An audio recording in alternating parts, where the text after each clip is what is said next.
You're listening to That's Pretty Dark, the podcast where we talk about all of the entertainment that scared us as children and still haunts us as adults. So grab your flashlight and join us as we take a frightfully nostalgic look over our shoulders. And under our beds. And in our closets. And together we'll realize, whoa, that's pretty dark. That's pretty dark.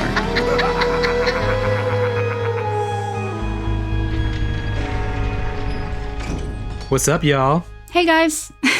Welcome back. Welcome back. To That's Pretty Dark. We've adjusted ourselves. Got a drink. Mm-hmm. We're recording again. Yeah. For part two. Part two of the Goonies. My name is Kaylin, if you've forgotten. Mm-hmm. My name's Christian.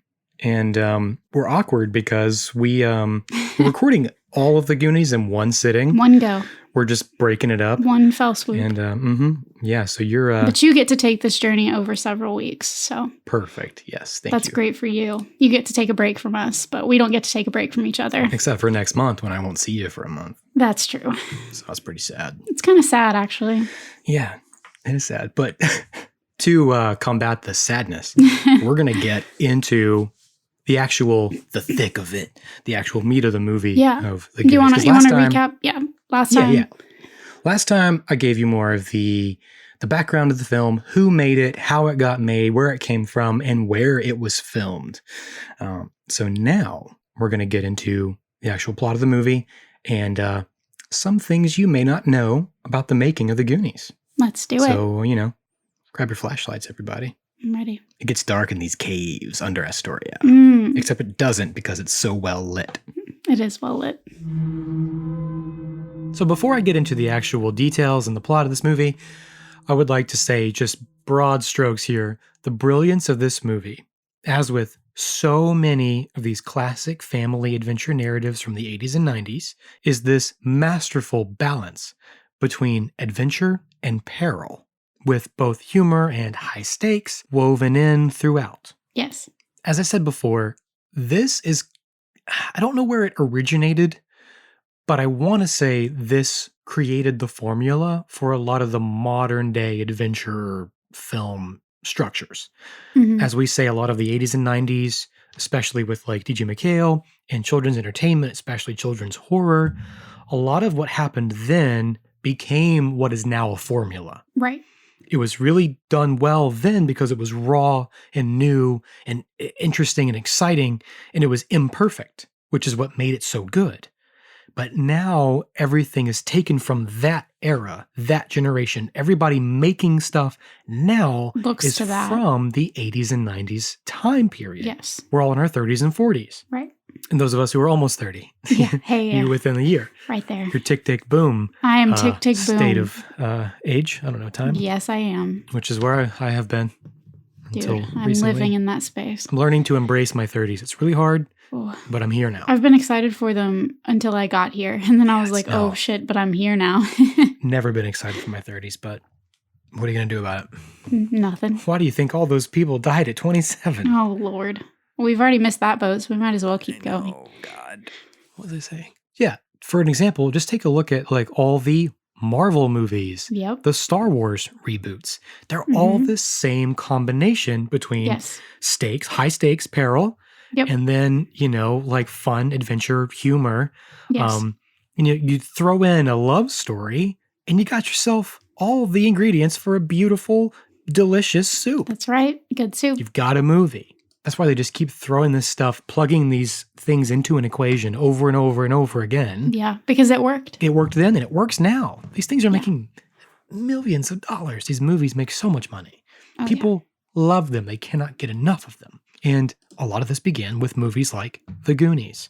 Pretty avant-garde for its time. Yes, it was. And again, I don't know how far those roots go beyond and earlier than the 80s. Because we haven't really explored the 60s and 70s necessarily. Sure, but they're there. I know adventure things occurred. Oh, yeah. I know it existed, but I don't know to what extent Right. these concepts and themes and pieces all fit together until the 80s and like this boom of cinema and like media. Specifically also bringing it to kids or young adults. Specifically to younger audiences. Right. Yeah.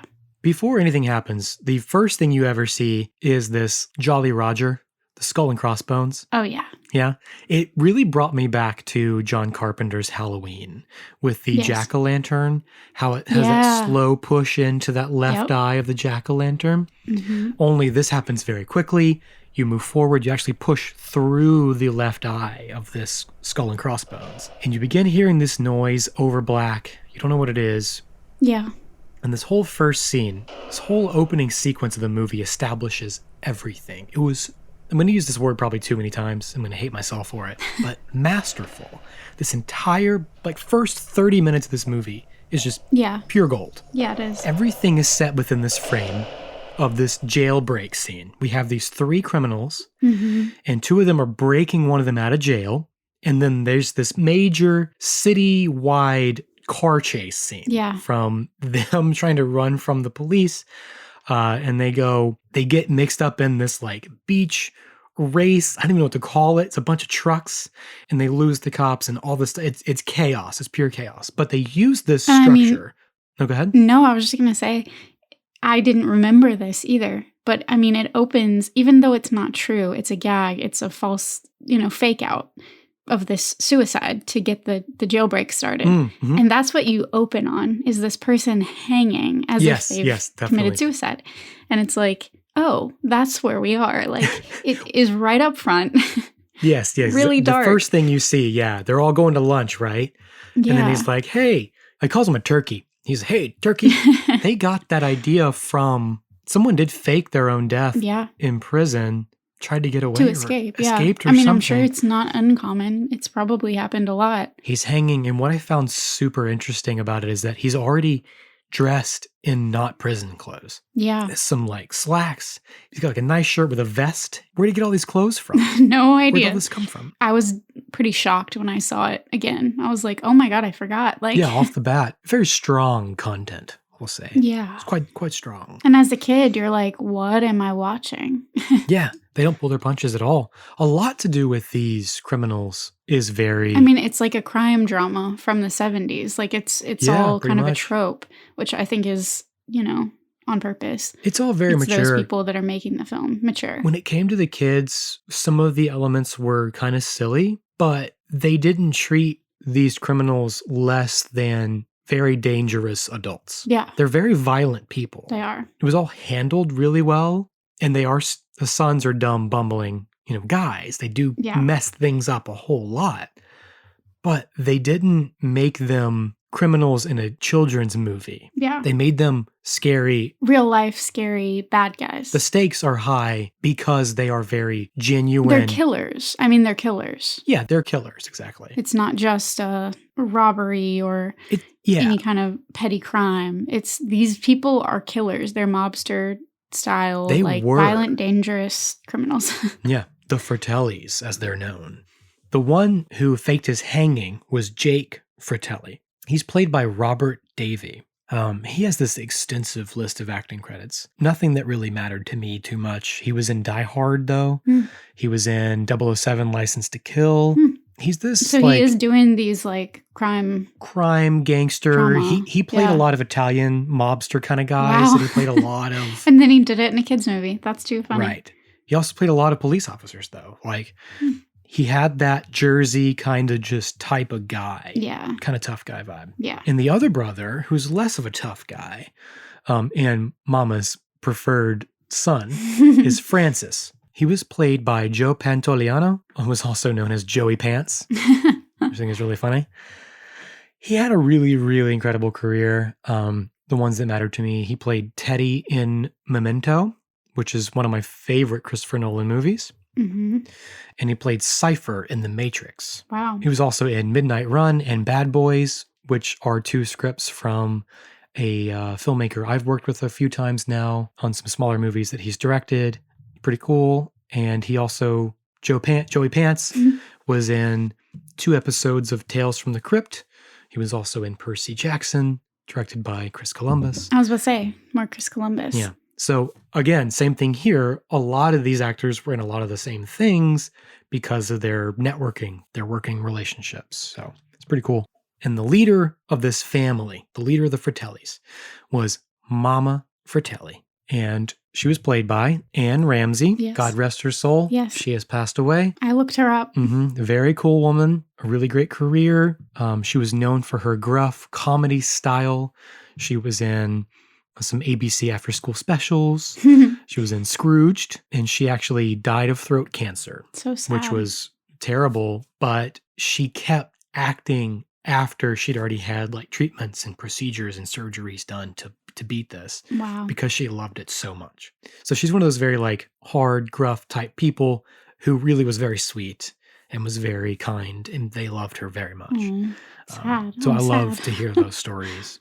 She just got typecast as this mean woman because she was so good at it, you know? Yeah. She won the 1986 Saturn Award for Best Supporting Actress for her role of Mama in the Goonies. Amazing. Oh, and she did such a good job. Oh my I mean, goodness. I was afraid of her. I'm still scared of Mama Fratelli.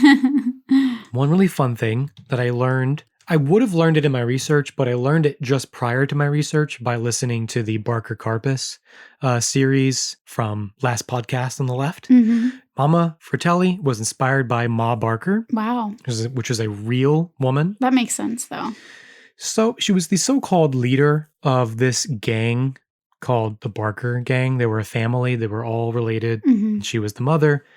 And it's really interesting because she was only involved because she was their mother. And so the FBI, the early FBI, formulated the myth that she was the leader of this gang to justify killing her in a shootout. Oh my gosh. Yeah, it's terrible. So this concept of a gruff mother figure running a gang of outlaws has been done a few times throughout, cinema history.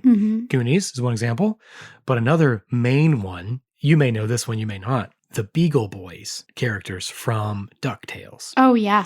Yep. This animated series from the 80s. Yep. Ma Beagle Yep. was the matriarch of the clan of Crooked Dogs. I'd forgotten all about this. Wow. And it's funny because Beagle, like the Beagle Boys, Ma Beagle, Ma Barker. Bark. Exactly. That's clever. You got to give it to him. That's pretty good. Hey, that's clever. That's clever. You guys did a good job. That's so clever. But I feel like that happens a lot. Like there are references to these real world situations that we as children would have had no idea about more than likely. Totally. Yeah. Which I think is so funny. I mean, All Dogs Go to Heaven is like there's a ton of that in there too. Absolutely. These dangerous crime, criminals. Like Scarface. Scarface. Look at Looney Tunes. Look, as Henry talks so much about, he's like, all these original American gangsters, all these guys, they're just Looney Tunes. They live on in Looney Tunes. And if you look at Looney Tunes, they are inspired so much from these old school gangster types. And see, you said you didn't know where it all came from and where the tropes came from. I mean, this is part of it right here. Oh, yeah. Just mobster like stories, gangster real stories. Life. They live on so much in children's entertainment, oddly enough. I don't know why. But they were all like celebrities at the time. Right. So they were just, either it was because these people respected them and thought of them as heroes, or they wanted to make fun of them and diminish their reputations. Right. And make them stupid, silly cartoons. I have no idea which one, but maybe a mixture of both. Somewhere in the middle? Probably some of each. Another fun thing, the lore behind the Goonies. Robert Davey, who played Jake, and then Joey Pants, who played Francis, their relationship in the movie is very combative. They're very much at odds. They're always fighting for who's the better Fratelli brother, the better son. Jake says to Mama, he's like, you always preferred him. You always take his side. And she's like, yeah, you better believe it, I do. So it's funny because that was inspired by the real life hatred of Davy and Pants. Wow. They did not get along. They did not like each other. Oh, no. They actually pulled a lot of pranks on each other because they hated each other. These were not endearing pranks. Oh, no. Apparently, it was a very professional, respectable relationship, but they pulled pranks to release the tension. Wow. And they'll tell you in interviews now they don't get along or they didn't get along. I mean, it could be good for the characters, I guess, but wow. So this sibling rivalry came from this real life thing. Like Spielberg and Donner both witnessed it, and they were like, we have to put this in the movie. This is one of those things that they did on the fly. I love that. Because I loved it too. Like, to manage that on set would be so challenging. I know. Instead, they're like, let's use it. It's so funny to me. I love that. So some real life examples of pranks they pulled was one time Davy nailed Pance's dressing room door shut one time, so he couldn't get out. That's how you missed your call time. Yeah, right? And another time, because they had parking spaces right next to Spielberg, Pance painted over Davy's parking sign. Oh my gosh. So the Fratellis all went for a drive one day because they were like, they won't need us. We got a day off. Let's just go for a drive, see Oregon, whatever. So they were just off like an hour or two from set. Whoops. Just doing their thing, exploring, team building exercise, I guess. And with Anne Ramsey in the car with them. Oh. And they got a call to come to set. So they're driving back and Davy's driving and he's just flooring it. So they get pulled over. Uh-oh. And when the cop stops him and he's questioning him, he's trying to explain like, look, we're in this movie. We were out for a drive. We got a call. We have to go back. And he's like, Spielberg and Richard Donner. Likely story. Right. Well, Joey Pants, who's in the passenger seat, says, don't listen to anything he says, officer. He's lying. Oh, no. So basically, he ensures that he gets a speeding ticket. Yeah. So that's just an example of how much they would literally sabotage each other. Wow. To make sure they couldn't just function normally. Oh my gosh. So, as you were saying before, he fakes his hanging, he gets away, and he's picked up by Francis and Mama Fratelli. And there's this whole thing where he's running, the door is locked, he can't get in the car, so he has to jump in through the sunroof. Yes. Apparently that was Davy's idea. Nice. To just kind of shake things up, make it interesting. Yeah. I mean, it was funny. It is really funny. And Francis pours gasoline all through the parking lot to, keep the cops from chasing them. And he shoots it with his gun. Yes. And ignites the gasoline. There's a big fire. Apparently, he was supposed to light a dollar bill on fire and throw the dollar bill to the gasoline, which would then ignite all the flames. But they couldn't get it to work. Oh, no. So Davy also suggested, why don't I just shoot it? But they're like, no, let's give it to Francis. So Francis ends up shooting the gasoline, which makes it ignite. Does that and they get work, away. by the way? Did you I'm look glad it up? you asked, because I researched it. I'd love to know. I've wanted to know this since I was probably 8 years old. So I finally looked into it. Can you ignite gasoline by shooting it with a bullet? No. I didn't think so. It's not possible. I didn't think so. You also cannot make any gas tank or anything of that nature explode by shooting it with a bullet. You see that all the time. All the time. They just fire one bullet and poof, something explodes. Doesn't happen. Bullets don't have the heat capable. Because by the time the bullet gets to where it's going, the heat's gone. Exactly. For the most part. I'm not even going to use the right terms here. The only fire element to a bullet being fired is from the gun. Right. So unless you're holding the gun in contact with something flammable, it's not going to catch fire. Yeah. So debunked. Debunked. You've heard it here first. We've busted that myth. This is a That's Pretty Dark exclusive. Man, the more you know. The more you know. I was genuinely curious, so thank you for enlightening us. I was very excited to research that. So, yeah, Davey in different interviews, he had other good ideas at one point. Data, who we'll get to, he knocks Jake out with a boxing glove on a spring mechanism. Yes. That was Davey's idea. Apparently, it delayed shooting for a few hours because they had to build it. And let's do it this way. It was also his idea to speak Italian in the restaurant at the Lighthouse Lounge a couple times because it, lended to the authenticity of them being Italian. I was about to say, added to the authenticity, yeah. And he actually had to teach Anne some Italian so she could respond to him in Italian. Wow. Which is pretty cool. That's cool, though. He was very smug about that. He was very proud of it, which I guess I would be too. Italian folk, proud folk. So the car that they get away in is an ORV 4-wheel drive, just riddled with bullet holes. Yeah. And you hear this ORV 4-wheel drive so many times. And I wonder how much of that is just product placement. A lot. Thanks, Steven Spielberg. Yep, I noticed it a few times. With your Reese's Pieces. E.T. E.T. phone home. So we use this big chase scene, like I said, to meet all of our main characters, aka the Goonies and the girls, who were not Goonies, but I will make that distinction later. They're honorary Goonies, come on. No, there's a whole deleted scene where they become Goonies. Oh my gosh. I'll get to it. Initiation. So the first, I'm just going to go through all the characters now because we do meet them in sequence. I mean, it's as the cars and the police chase is happening through town. As we pass the school we meet Andy. As we pass this, Right, the right. docks, we meet Steph. Which I honestly really liked the way they did it. I loved it so It's iconic, much. and I feel like it's been in so many things since then, even on smaller scale. Oh, yeah. But I loved it. Using the momentum and the location to introduce a new character, Yeah. it just does so much for the movie. Because it also shows you the unique personality. Right. You meet them where they are. Yeah, Andy is a cheerleader. Steph is bobbing for crabs. Yeah. So you know she's going to be aloof and just off the cuff, whatever. Yeah. You never know what to expect from Steph. No. That's such a weird bobbing for crabs. What the? And out of a barrel. Come on. I mean, it's like a coastal town, so... I mean, I get it, but with your mouth, I mean, whatever. Yeah, that was weird. So you see Chunk at the arcade, you see Mouth with his dad fixing the sink. He's watching an old black and white, I think it's Some Like It Hot is the movie he's watching on the TV with the car chase. He turns it off, and then he still hears the cops and the sirens, and he's like, Love it. What? I love And you it. got Data, who's testing out some new gear, some new whatever. Gadgets. And he ends up getting pulled into a trash can. And so all these people, to break down who they are, Andy, our kind of girly girl, hot girl, cheerleader type, she's played by Carrie Green. And it's funny, she got the role by spending a summer, instead of going to like summer camp, she spent a summer auditioning for roles in New York. And somehow through her whole summer there, got noticed by Spielberg, Wow. who just instantly cast her as Andy. Wow. He was like, "You're my Andy. Thank you." When he finds what he wants, he knows that he found it. I mean, and you know that too. When you see Yep. somebody who embodies the character that you're looking Yeah. for, done. It's just Nothing like it, man. Nothing like it. That's like love at first sight. the It light truly shines is. out through the clouds. Yeah. It's magic. Yeah. Yeah.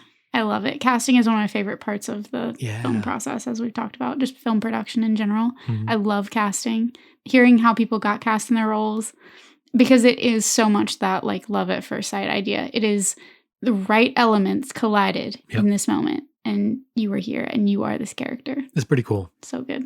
I don't think she's an actress anymore, an actor anymore. She's married, she's got kids. I think she's doing the whole like Mhm. just normal non-acting life, Living life. which is great. Yeah. A couple of these actors actually are no longer actors, which is really cool. Yeah. To know what you want out of life and just do that, and not Yeah. give into this Not feel pressured stupid or American dream yeah. thing we have of you have to be famous, you have to be a celebrity, Right. to have a fulfilled life. It's just not true, No. which is something I'm learning every day. She had other small roles, though. Shows such as The Magical World of Disney, ABC After School Specials. She was in Murder, She Wrote, ER, and Law and Order SVU. I almost said SUV. SVU. Definitely, you'd have some mail about that. Yeah, definitely.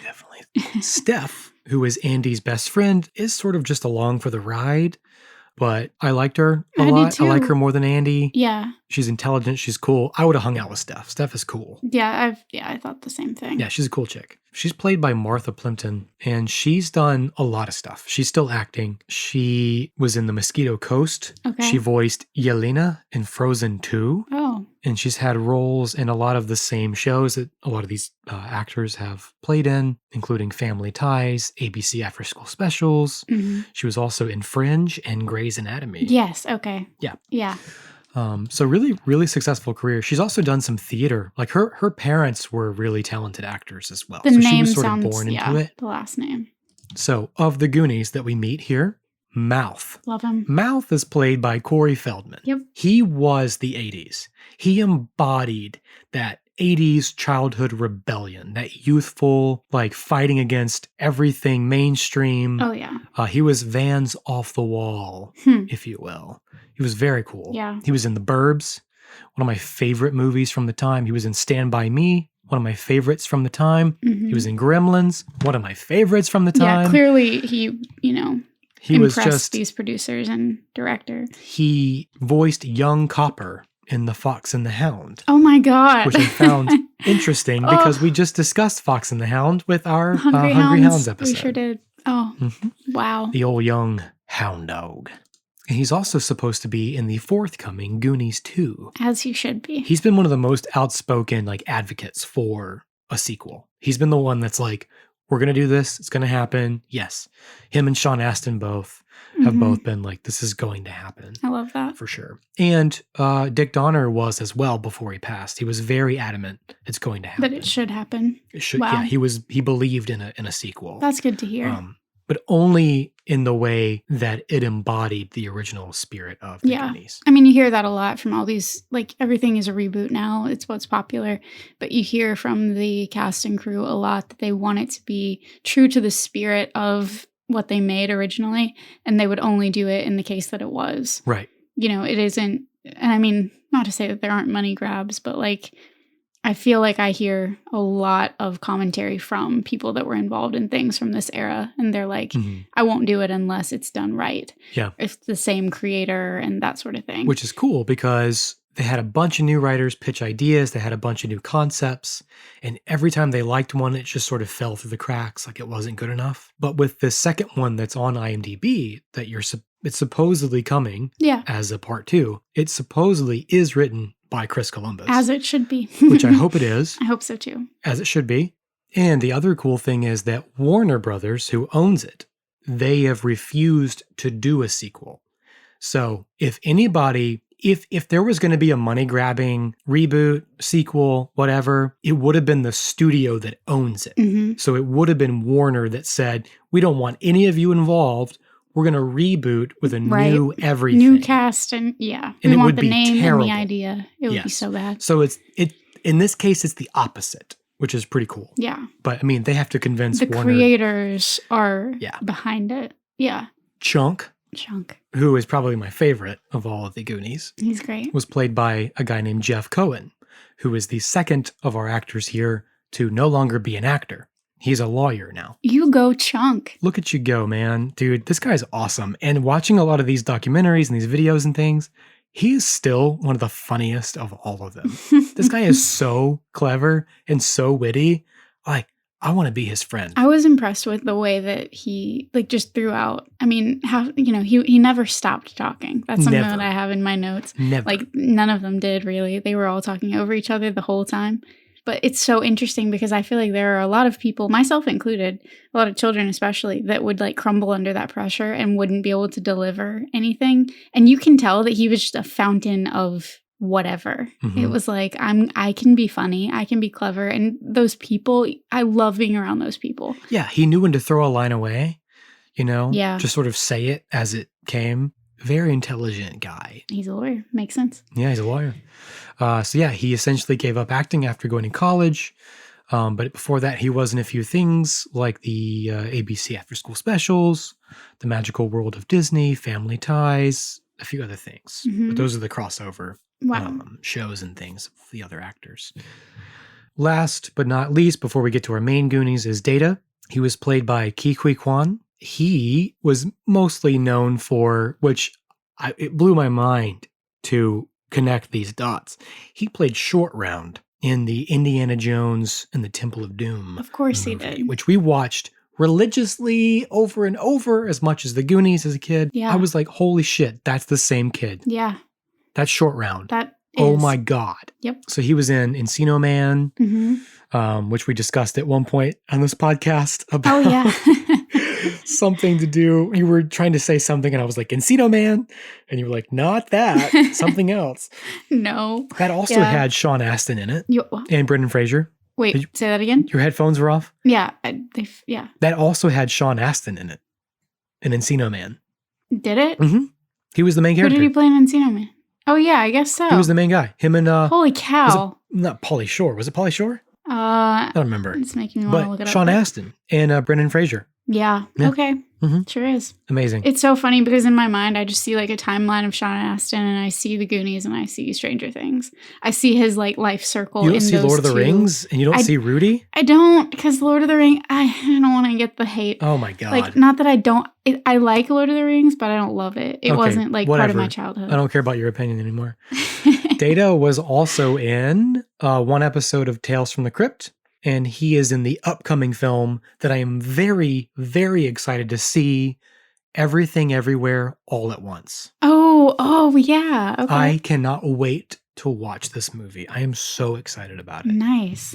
And he is so gracious. If you watch interviews with him, Yeah. the way he talks about everything, he was like, especially with this Josh Gad video thing, they were like, Reunion. going through like, what are you up to now? What are you doing? And Kikui Kwan was like, Crazy Rich Asians just really opened a door for the Asian community in cinema. And I'm just really grateful that happened because I'm getting a lot more roles now. Whoa. I was like, holy shit, dude. Yeah. Do it. Do whatever you want. Like, because you're great. But isn't that insane that he was in these like major motion pictures? Major movies. And still struggled to get work? Still swept under the rug because he's a That minority. is insane to Yeah. me. So big ups, big props to you. Good job waiting it out. Like waiting for Hollywood to get over itself. Yeah. Like, yeah. Man, so sorry. No. But I'm sorry, but he's doing great. Yeah. Like he went by Jonathan for a long time because he had to have an Americanized name. Yeah. Assimilate. So, wow. It's really amazing. So he's doing awesome. He's getting back into it. He's doing what he wants to do. And if you watch him talk, he is just Data. He is just Short Round. Aww. He is the exact same guy. I love that. Like he talks the same way. Oh, it warmed and broke my heart at the same time because I'm like, man, you are a time capsule. Right. Speaking of time capsules, yeah, you're a time capsule. You as a person. What a cool guy. So after this big chase scene happens, after everything happens, we come to take a breath, we calm down, and we meet who is considered the main Goonie, the leader of the Goonies, and his older brother at their home, which is sort of the launching off point of this whole adventure. Sure. This leader of the Goonies is named Mikey, and he's played by Sean Astin. Mm-hmm. He was in Rudy. He was Samwise Gamgee in the Lord of the Rings series, which is one of the greatest series of all time. Kaylin, you suck. That's okay. I'll take it. He was the lead role in Encino Man. He was most recently Bob Newby in Stranger Things. If you don't know Sean Astin, you should. What are you doing? Stop living in a cave. I'm doing better than you. I love how cute he is with his braces. I know, with his little braces. He's such a cute little kid. He was like 14, but still. And he is still cool. Like one guy who understands his privilege and like brings that enlightenment and that like charm to everything that he does. Mm-hmm. He knows that he was just gifted this talent and these iconic roles. Yeah. And I feel like he lives every minute just like grateful. Yeah. Just embodying these characters. And he's not, I don't know. Like you watch this Josh Gad thing and the whole opening bit between him and Sean Astin is just Sean Astin pretending to be an asshole and like, but still delivering lines from the Goonies at the same time. I'm like, I can't believe you're cool with this. To say it for the 15th time. He's cool. He's cool as Samwise Gamgee too. He's cool in Lord of the Rings. I admit that Lord of the Rings is cool. It's not like my top 10, but that's okay. Oh, I'm only upset because I watch Lord of the Rings like twice a year. So Mikey's older brother is Brand, short for Brandon. Mm-hmm. He's played by Josh Brolin. Yeah. This was his first major role. He honestly didn't have that great of a career until recently, the past 10, 15 years. He was in No Country for Old Men, which really sort of reestablished him as a serious actor. I love that movie. Fantastic movie. Go watch it if you haven't. I haven't seen True Grit, but he was in True Grit. Oh my gosh. He was in Dune, which I haven't seen yet, the more recent one. I haven't seen Dune yet either, no. And I realized just recently, because I don't follow the Marvel Universe movies. I'm watching them through. I mean, I watched them. I'm watching them through now. You've not seen them as they've come out? No. Okay, now I get to be. Well, yeah. I've only seen a couple of them. I saw like Iron Man. Yeah. When it came out or whatever. That was my favorite. But recently I've been catching up, trying to watch them all. I've seen the majority of them like in the theater pre-COVID. It's pretty cool. I mean, I wish I had. I just didn't like them, to be honest. It depended on the movie for me. Because there are some that I really, really like, and there are some that I could take or leave. Same. It's not that I've hated any of them. It's just kind of like I can say that I hate Ant-Man. I didn't. Sure. I could take or leave it. I hate it. It wasn't like the worst thing I've ever seen. Oh, it was the worst thing I've ever seen. It's terrible. Terrible. Absolutely terrible. I certainly was on the bottom of my list. So much sorry, that I Ant-Man. couldn't even watch Ant-Man and the Wasp. I couldn't even watch the second one. I can't remember if I saw that one. There you go. Honest. It's so bad. Maybe. You can't remember if you watched the movie or not. Yeah. It's a movie and you don't know if you've seen it. Anyway, I'm sorry. I'm sorry. But Josh Brolin played Thanos. Holy and cow. when I realized that, Holy cow. I was like, oh my God, Josh Brolin, you're amazing. I just did the like glass shattering thing from How I Met Your Mother. Mm-hmm. Holy cow. He was Thanos? He was Thanos. Yeah. And all But I loved you, Brand. 3 or 4 movies that Thanos was in. Yeah. Why? Yeah. No, that's amazing. Pretty cool. So yeah, he went from Goonies to really nothing for about 2 or 3 decades to, No Country for Old Men. To destroying half of humanity. Sorry, to just spoiler snapping alert. his fingers, just a good snap, snap, snap. So for the other nerds who are listening, who are still listening, thank you for listening. Yeah, thank you so much for listening. Yeah, seriously, now that I've destroyed Lord of the Rings and Christian's destroyed Marvel. Harry Potter can save us all. That's true. So I'm going to say, just for the hell of it, to put it into perspective for anybody who loves to geek out on like BuzzFeed articles and other questionnaire type things, I recently had the realization that all 4 of our main Goonies fit into Hogwarts houses. Okay, yeah. And we'll see if you agree. Well, yours is written down. Do you want me to guess? I mean, sure, you can go ahead and guess. Yeah. I'm curious if we would land on the same things. Go ahead. Give me your guesses. Let me see what you think. Oh dang.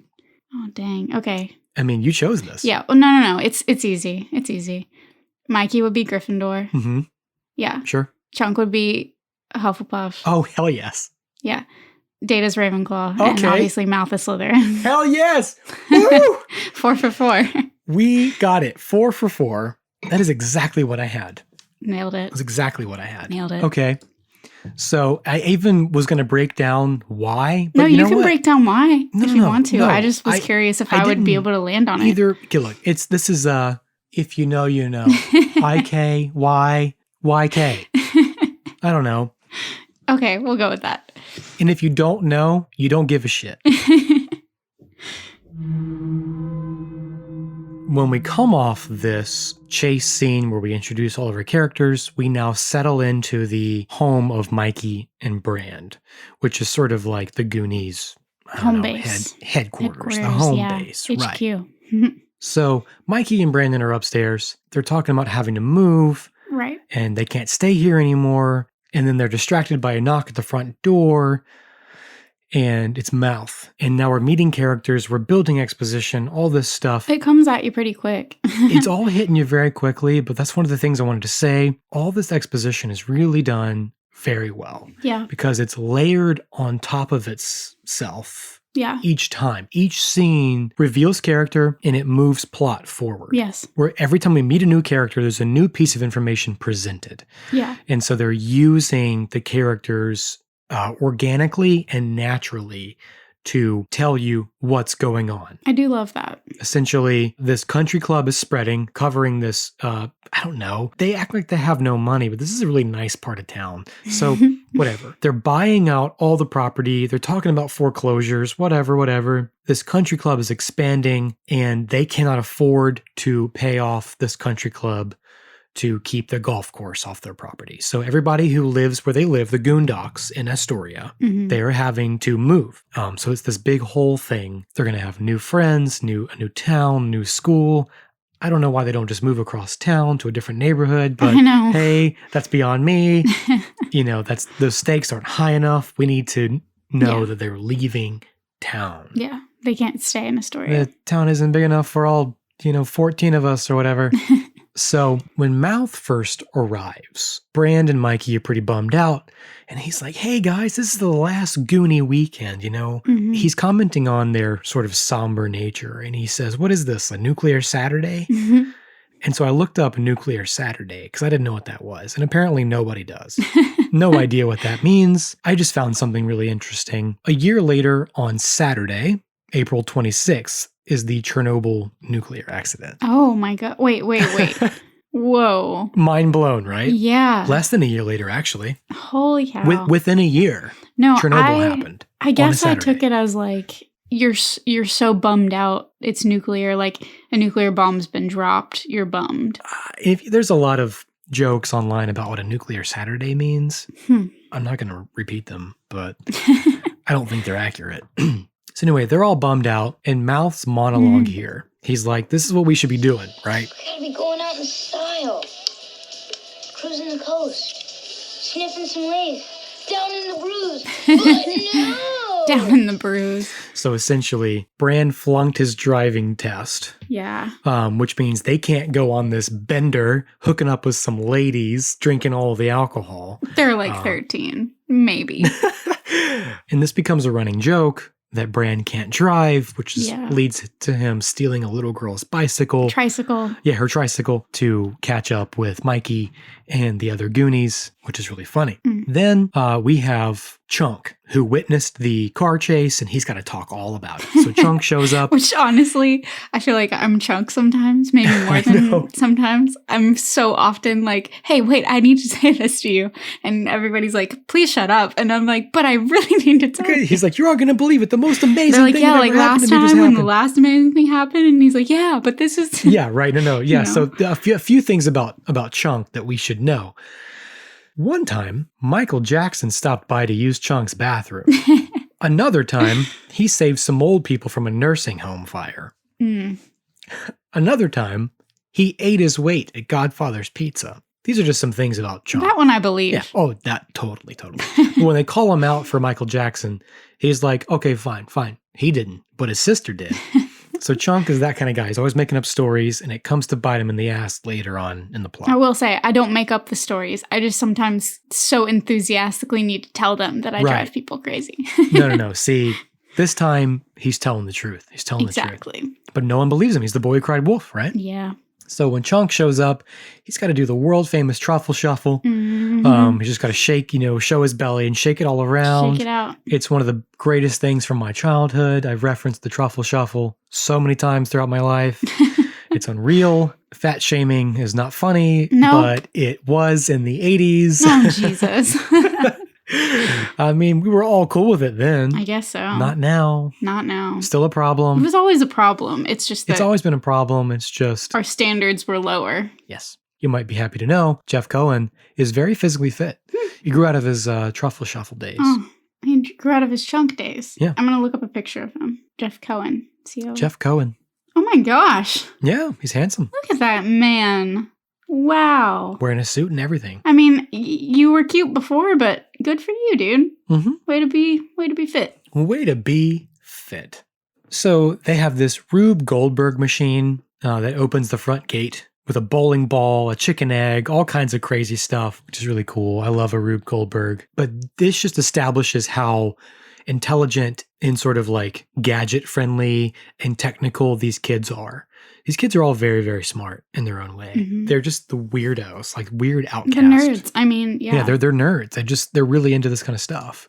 I mean, Mikey's got like skull light bulbs in his room. Yes. You notice that? I did, It's really actually. cool. I thought it was amazing. I was like, yes. I know. I'm like, can I decorate my house? Like, I guess my house is kind of like I was going to say, what are you saying? Both Our of houses kinda are that like right now. this. We kind of live in this perpetual Halloween We decoration. do. Oh, we do. People think it's funny because I don't decorate for most holidays, but Halloween decor stays all year round. Year round. Which is funny. I have to take care of this, but I still have pumpkins in my front yard. It's February. I still have pumpkins. We can't let go, y'all. Next, we have Data. He comes crashing in through the front door, the screen door, and he knocks this naked David statue off the table.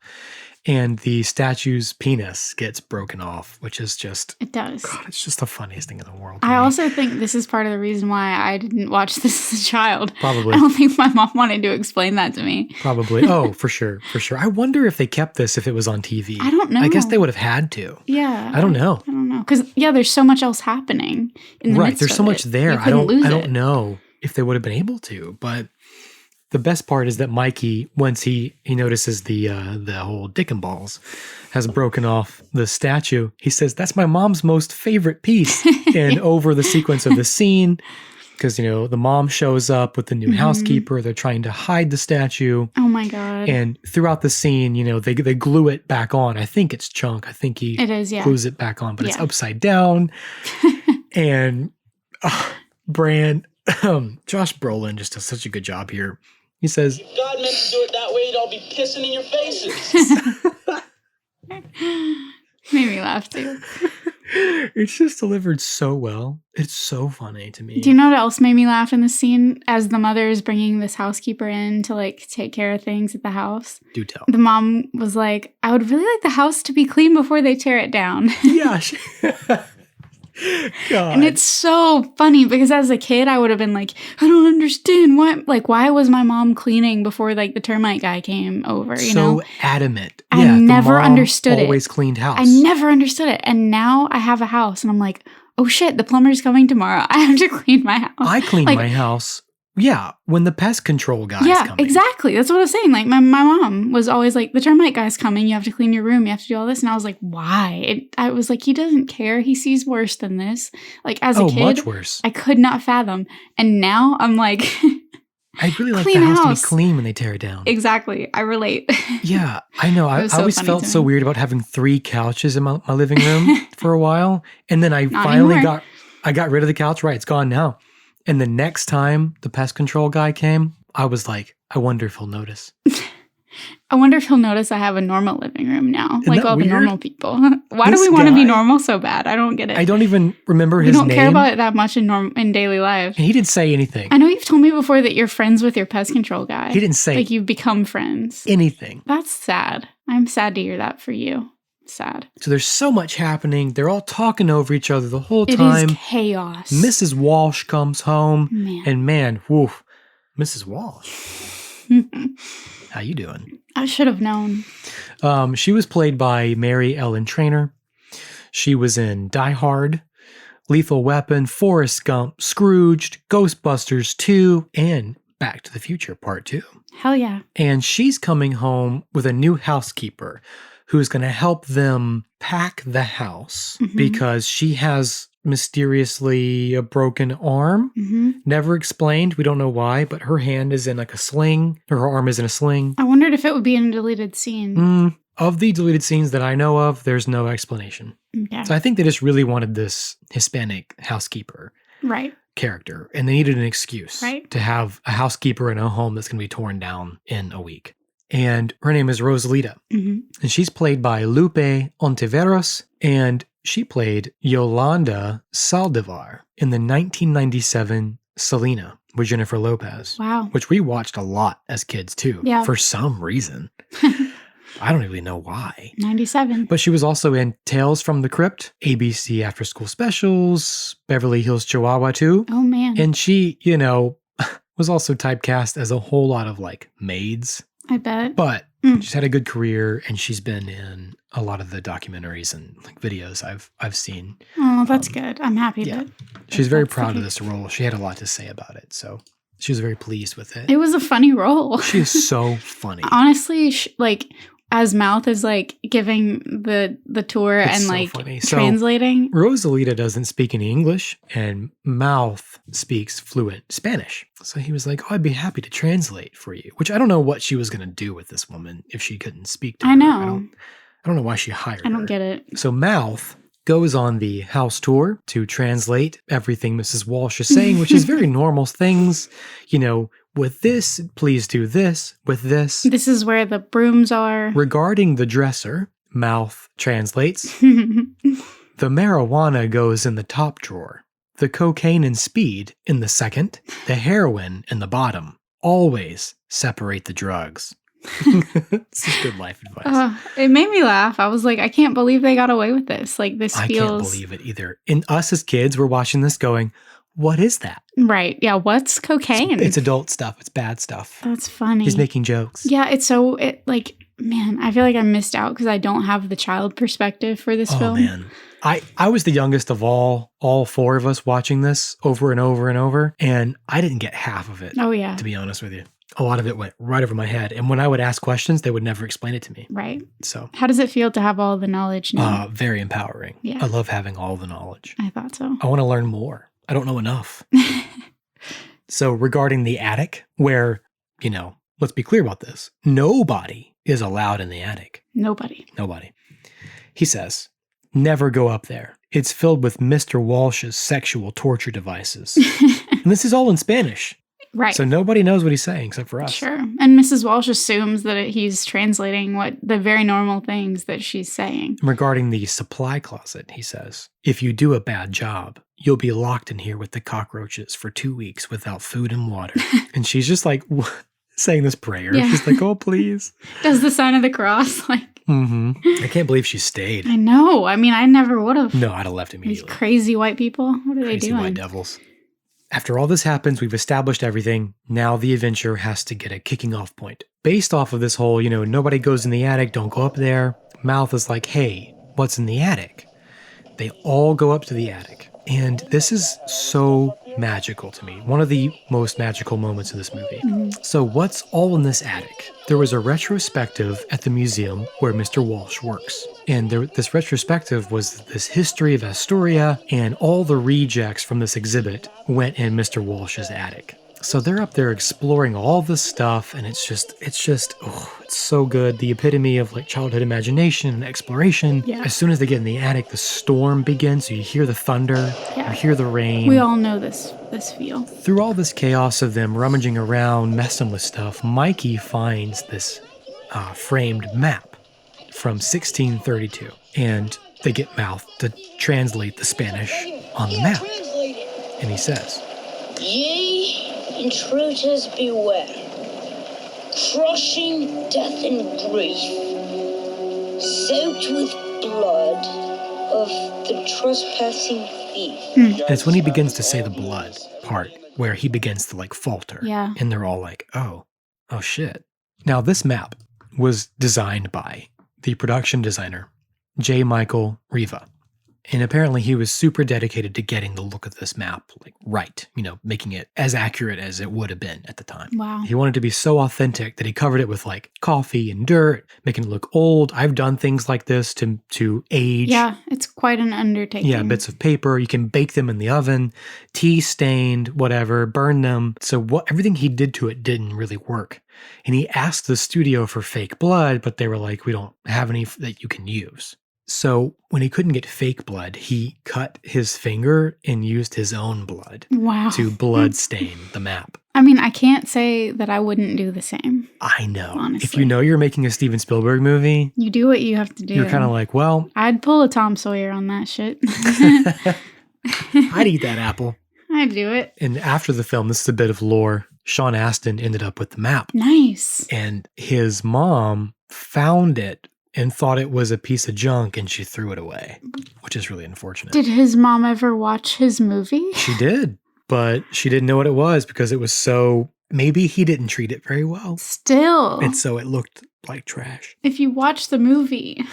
I know. I don't know why she would have done it. My God. So this lost treasure map belonged to a locally significant, quote unquote, legendary pirate named One-Eyed Willie. Mhm. Now, the story of One-Eyed Willie, a story Mr. Walsh told Mikey, probably a bedtime story Mhm. because he works in this museum. One-Eyed Willie stole a treasure and began sailing away from the British king in this ship called the Inferno, which is never referenced again. And there's a big war between the British Armada and One-Eyed Willie and his crew. He ends up fleeing into a cave, which is bombarded with the British Armada's cannonballs. So there's a big Mhm. cave in, and he's sealed in this cave. Mhm. And he's been there ever since. Right. And One-Eyed Willie used this time, he used his crew to basically hide his treasure and set a series of booby traps Mhm. so that anybody who went looking for it wouldn't be able to find it or they'd die in the process. And eventually, once the treasure was safe and secure and everything was done, Willie killed his entire crew to keep them from stealing it themselves. Mhm. The caveat, the joke is that, well, one guy must have gotten away with the map and the story and Right. the doubloon and everything because that's how we know about it, right? Which is that same joke repurposed in Pirates of the Caribbean. Yes. But if everyone was killed, how did the story get out? Dead men tell no tales. But there's also this newspaper article that they talk about. A guy named Chester Copperpot. He went missing in 1935 Mm-hmm. trying to find One-Eyed Willie's treasure. Mm-hmm. He claimed he had the key to One-Eyed Willie. Mm-hmm. This inspires Mikey. This tells him, hey, look, this guy went looking for it. A bunch of people have gone looking for this treasure. If we go looking for it, we might be able to find it. And they're like, yeah, whatever, Mikey. Like, what are you talking about? Mhm. So all we know is that nobody ever saw One-Eyed Willie again. Right. And once Chester Copperpot went looking for this treasure, he never came back out. So it's this like all hope is lost kind of adventure. Right. There's no chance of this happening. Don't even try. But they're Goonies. So of course they try. There's a knocking at the door, a buzzing or whatever. They all leave and Mikey reaches down and grabs this doubloon. It was tucked in the frame behind the map. So he takes this map, he takes this doubloon, and they leave. So yeah, when they go outside, they're met by Mr. Perkins, who is the father of a guy we're going to meet very soon, named Troy. We know who Troy is. He's such a cheap guy. He's sort of, I don't know if he's like the lawyer or whatever, in charge of the whole Yeah, I think so. country club expansion. Yeah. He's the one delivering the papers. He's like, hey, give these to your father. He's just sort of this, omen of doom. I mean, type yeah, character. that was a common, He brings bad news. I remember feeling that way about men in suits in general. Yeah. Usually when they were used as a device, like a plot device in kids' movies in this era, Yep. it was bad news. For sure. So yeah, he was played by Kurt Hansen. He had other roles in shows like Documentary Now and Portlandia. Now, time is passing. It wouldn't be a Goonies episode if we didn't discuss Cyndi Lauper and her hit single, The Goonies Are Good Enough. Nobody liked it at the time. Like, she didn't like it. She's quoted as saying she hated the song. Wow. Corey Feldman said it was a terrible song and none of the kids liked it. How was it so bad? I don't think it's that I bad. don't either, but like, I why? just hate the music video. Why didn't they try again? Like, if it was that bad. It was like a top 10 or a number 1 hit at the time. Still. So it was considered a great But if song. nobody liked it. No, I don't know. Everyone liked it but the people who made the movie. So I don't know. I'd be interested to hear what their playlists were at the time. And by playlists, I mean, records and mixtapes. And For the 80s? just what those people were listening to, if not Oh, them this. like specifically? Yeah. Well, Corey Feldman said they all love Cyndi Lauper. But not that song. They just thought the song was terrible. I don't know. I heard it come on and I was like, Cyndi Lauper. Like, it was just a very... Yeah, no, people still request it. She wouldn't add it to her set list, but after all this time and so much fame with the Goonies, she said like enough people have requested The Goonies Are Good Enough at her shows that she's added it to her list. Because Wow. she's like, she can't say no. But it's anymore. more what it means Yeah, it's about than the song nostalgia itself. of the Goonies. Right. Right. I mean, personally, I hated the music video, which was produced by Spielberg, directed by Dick Donner. The Goonies cast is in it. It's really weird. I'm gonna have to rewatch that. I don't to get have it, an opinion. but whatever. Music videos are not meant to be gotten always. I wonder if we should do a The Goonies Are Good Enough WTF episode. Yeah, oh, totally. That'd be great. Yeah. I vote yes.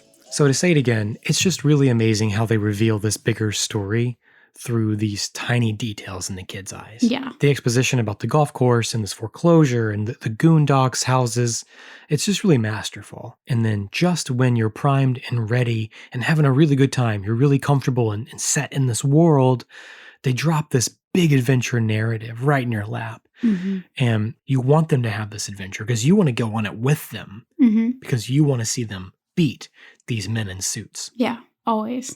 So, how they begin is they know they're not getting away without distracting Bran. So they have to basically tie him up. No, basically, they totally do. No, yeah.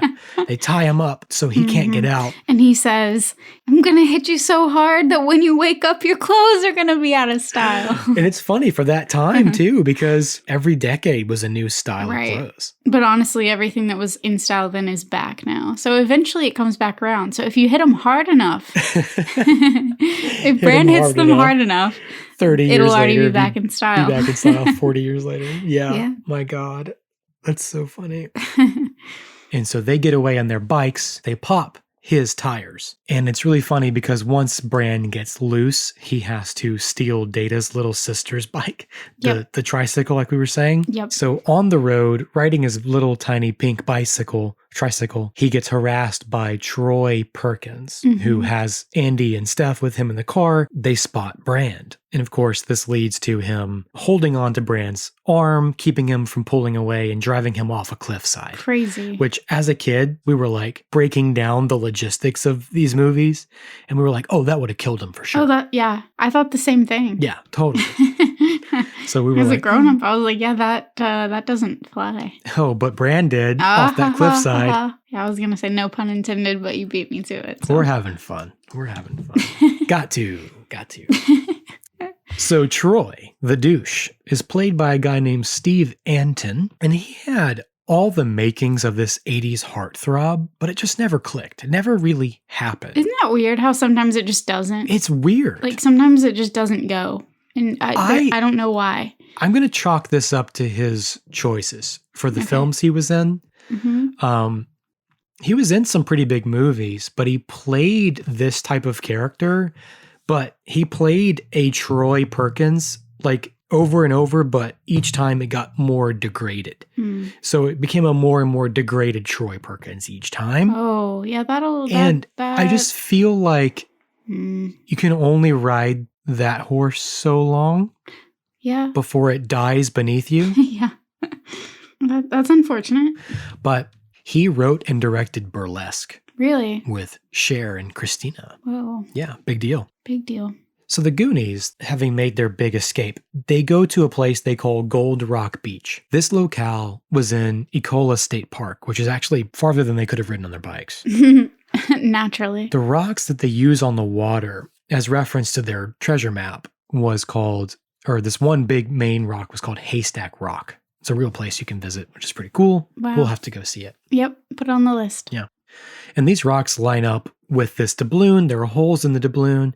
And there's also the Lighthouse Lounge building, which is an abandoned old restaurant. There are some abandoned restaurants near where I live that I wonder about sometimes. Yeah, honestly. You live out in your own goondocks of sorts. I do. So this is where the Goonies meet the Fratellis. The Fratellis are witnessed to be carrying a body wrapped in, like, it's like a black trash bag. Dexter style. So the kids are watching from afar. They're like, that has to be the place. That's got to be where we start. They're justifying everything. They're like, oh, it's a restaurant. They're lugging this big bag. Yeah, it must be a bag of food. Sure, it's food. It's a restaurant. So it's this like positive feedback loop where they keep talking themselves into the adventure over and over and over. No matter what happens, they justify it and then move forward. So while they go inside, Chunk gets distracted. He finds the ORV 4-wheel drive with all the bullet holes the size of matzo balls. And he's just always on the verge of panic. I get it. Trying to get them to understand. I relate. Totally understand, Chunk. So when they sneak inside, Mama Fratelli is, waiting. She probably hears them coming because they can't shut up for 2 seconds. And it's this standoff between the Fratellis and the Goonies.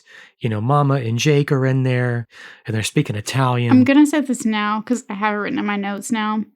I genuinely don't think that there are more than at very most 10 lines of dialogue in this entire movie that are spoken without someone speaking over top of them.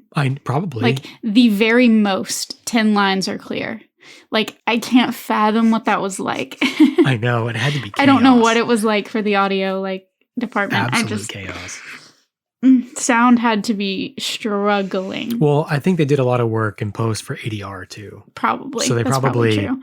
The lines that they needed, I bet they got They later. made sure to get them. Yeah, later. Yeah. Oh my God. Sound must have been a real struggle in this movie. This was the point where it really started to hit me though, where I was like, oh my God, there really weren't, it does happen, but I feel like there were maybe 10 clear lines of dialogue. Yeah. And everything else was just all at once. Everybody speaking all at once. It was. Just go for it. We'll see how it lines up. It was chaos. A lot like that, I know. That's not how they make movies today. And so part of me is very endeared to it. And then part of me is yeah, it's hard to follow sometimes. Or it's hard to catch everything, I should say. Yeah, watching it this time, I had to put the subtitles on just to make sure I caught I did too. all the dialogue and the references just for the hell of it. Yeah, I did too. But, it's that authenticity. It's that exactly. realism of watching a movie. That's what I was going to say. It doesn't matter. It's endearing. You're going to hear the lines that matter for plot. Right. And the rest of it is just ear candy if you catch it. Yeah. That's it. It's building a world. Yeah. But it makes me believe that they're all friends. Oh, like yeah. It really makes me believe that they've known each other Yeah, for you buy years. in. It makes you buy in. It's Totally just so buy in. interesting to me because it's so, like, it's difficult to do. Mm-hmm. It really is. Sorry. Okay. Continue. So Mike, saying he has to use the bathroom, he sneaks down to the basement, which is where we hear Jake singing opera and we hear grunting sounds that sound like a bear. And so we're like, oh God, what is this monster down here in these, this basement, these like weird tunnels underneath this restaurant. Yeah. And this is where we meet the fourth fratelli, Yeah. Sloth. Yep. So Jake is singing Giacomo Puccini's Madame Butterfly to Sloth as he's, trying to feed him. Robert Davey is a trained opera singer. Oh, so they had to throw it in. Yeah, I this see. adds authenticity to them being Italian, right? Right. He's speaking Italian. He's singing this Italian opera. It's like they're using all these elements to be like, oh, cool, these are real people, which Yeah. I buy in. I Yeah. believe it. Me too. And we learn in this small little moment that they're essentially starving Sloth because, and it's negligent. It's not on purpose. Every time Jake goes to feed Sloth, he wants to sing to him like this romantic Italian waiter who's serving you a meal and singing to you. But Sloth is starving, and Sloth was also dropped on his head a bunch of times as a Yeah. kid. And probably more than that. Well, more than that. He's not getting the whole like, you're serving me food, this is a romantic experience correlation. He's just starving. Yeah. But Jake gets his feelings hurt really easily. It's a bad soup. So when Sloth is like, feed me, he gets his feelings hurt, takes the food away, and basically says, well, fine, I'm not going to feed you if you're not going to let me sing to you. And so it's like, how many times has this happened? Right. And it's really sad when you think about it. Oh, totally. Because he's like, food, please. To beg for food like that. That's pretty dark, if you will. That's pretty dark. Yeah, and just like in a way that I never noticed as a kid, it like broke my heart. Very sad. To be like, you're very hungry, and this guy just can't get over his own ego long enough Exactly. to feed you. And that's the villain of this whole thing, is that you see that ego in him. So narcissistic. Yeah. It's insane. Totally. So Sloth is depicted as this monster. In real life terms, he's actually depicted as, disabled mentally. he was a very strong stereotype of this guy who, as a kid, they say later on was dropping his head a whole bunch. His face is deformed. He can't really speak very well. I don't know if it's problematic or not. I personally think it is because they depict, I mean, it isn't like, I don't know. They depict somebody who's like disabled as a monster or like monstrous thing. And you learn not to be afraid of him. Like, of course, they draw that eventually. He becomes the hero. Which is cool. He becomes the hero. But they definitely depict him as a monster at the beginning. Yeah. That part is problematic. To make him this beast. They're using bear sounds. Yeah. Not okay. But he was played by a guy named John Matuzak. He was a professional football player who became an actor after he was injured. He appeared in other popular shows such as MASH and Miami Vice and a few other roles before dying of a heart failure in 89. Sad. He was only 38 years old. Oh my God. Yeah. Don't like that. Yeah. I mean, but he was a huge dude. He made his living off of his size. Right. And so I bet he just kept that up for as long as he could. His makeup took like 5 hours to complete every day. I was about to ask. Yep. His lower off-centered eye was mechanically operated off-screen by remote control. Nice. So that's cool. He had to time his blinking to match when they would blink the mechanical eye. That's so difficult. It's so difficult. I know. I can't fathom. Yeah, and then the scenes with the water, the kids were told not to get him wet, but of course they did so. Yeah, I was wondering how he handled his makeup in the water too. Yeah. Apparently it delayed filming for like a whole day when his makeup got wet. They had to redo his makeup. I can see well, that. we'll just come back tomorrow. Yeah. At one point, he's wearing an Oakland Raiders t-shirt, which is the team he played for. Nice. So yeah, I mean, the guy, Cameo. he lived life to the fullest. Good for him. And he loved acting. He knew football wouldn't last forever. And so he wanted to act for the rest of his life as soon as he was done playing. Wow. And it just ended way too soon. Massive guy. They couldn't agree on his size. They were like, I mean, I heard from 6'5" to 6'9". Whoa. People couldn't tell and it's you not how tall he was. documented, huh? It might be, but I didn't want to look. I wanted to go based off this legend of Lore. like, they couldn't tell how tall he was. Right. I was like, okay, I'm going to leave it at that. Fair enough. So yeah, they're in this lighthouse lounge. Bran shows up to take the kids home. Andy and Steph show up because Troy was being a jerk, trying to look down her shirt. Yep. But if you look in the mirror, the shot of the mirror, actually you're looking up her skirt, not down her shirt. I wondered it's if just that was me. super genuinely- sexualizing this 16-year-old Teenage girl. girl. Yeah. But whenever I watched it, there were shots of looking like in the mirror. You didn't see anything, but he It's her was clearly skirt, trying to angle it so he could see up her skirt. And then she says that to Brand, like Yeah. that he was trying to look down her shirt, and I was like, did I just miss something? No, I No, think she they just just got it changed wrong. the dialogue I think she or just, got it wrong. either the dialogue was intentional and her character got it wrong, or they just couldn't decide which angle of the mirror they wanted to get. And they just Right. chose the skirt. I don't know. Got it. Maybe they got some options and they just chose one in post. But who knows? That's probably true. Probably. I do like, though, during that conversation, because they're worried about Bran because he's now like scraped up because, he went off the side of a cliff and should have died probably He should be based dead on by the now. air that he got when we see him get it. But Yeah. like he's trying to like be all cool for the girls, and he's like, he's like, don't worry, I was born with it. Yeah. I thought that was so cute. Yeah, he's all cool guy. I mean, he's the obvious choice if you're going to pick Bran versus Troy. Oh, I mean, God, Troy's such every a douche. time. Bran is Every way time. cool. Yeah. I mean, he's a Goonie. You got to go with Bran. What more do you want? I'm straight and not much else. Josh Brolin. And not much else. So they're all outside now. Everyone's together and the Fratellis leave very conveniently. So they're able to sneak back in. So they all break back in, back down into the basement with all the tunnels. And they find, they're scared by Sloth once again. hmm And they fall into this adjacent room. So they find the room they're supposed to be in.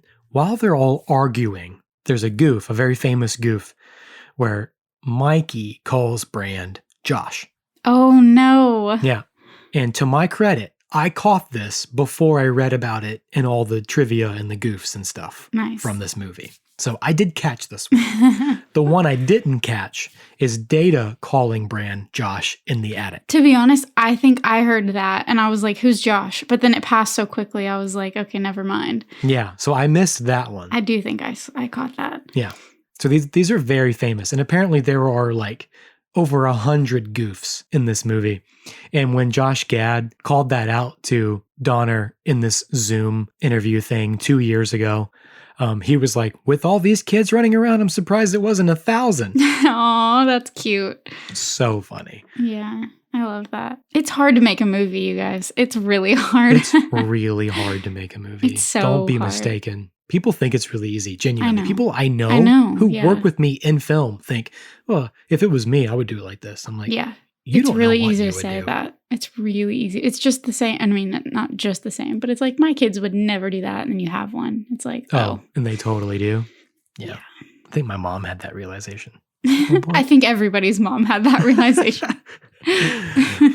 But, these goofs of them calling him Josh, all that told me was that they were all very close. They were good off friends. camera. Totally. They were friends. They all loved each other. They thought of him as the older brother. Yeah. And I bet you he treated them like the older brother. I like that. I love that. And to hear them interact when they all talk to each other now as adults, there's so much love between these people. They're the Goonies. It warms my heart. They are forever the Goonies. I know. Yeah. Oof. But unfortunately, this episode can't go on forever. No. As much as you might wish out there that it could. No, we will keep recording tonight, but this part 2 is done. But you guys can go take a break and do whatever you were doing. Go before, live so your lives. You know have what? a great Go. week. Get Have a out great of time. here. Go. But come back. Yeah. Come back when we release part 3. Yeah, so check in next time. We'll see you in a couple weeks, guys. Yeah, we'll see you soon. Bye. Bye.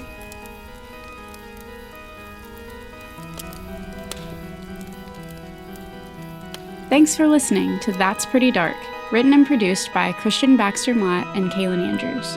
Our music is composed by Jonathan Simmons, and our art is provided by Paige Garland at Power Girl Illustration. Join the collective nostalgia and follow us on Facebook and Instagram at That's Pretty Dark Podcast. Share your experiences and let us know what shows, films, or villains still haunt you from childhood at that'sprettydarkpodcast@gmail.com. Remember, you're never really alone. So until next time, sweet dreams, everyone.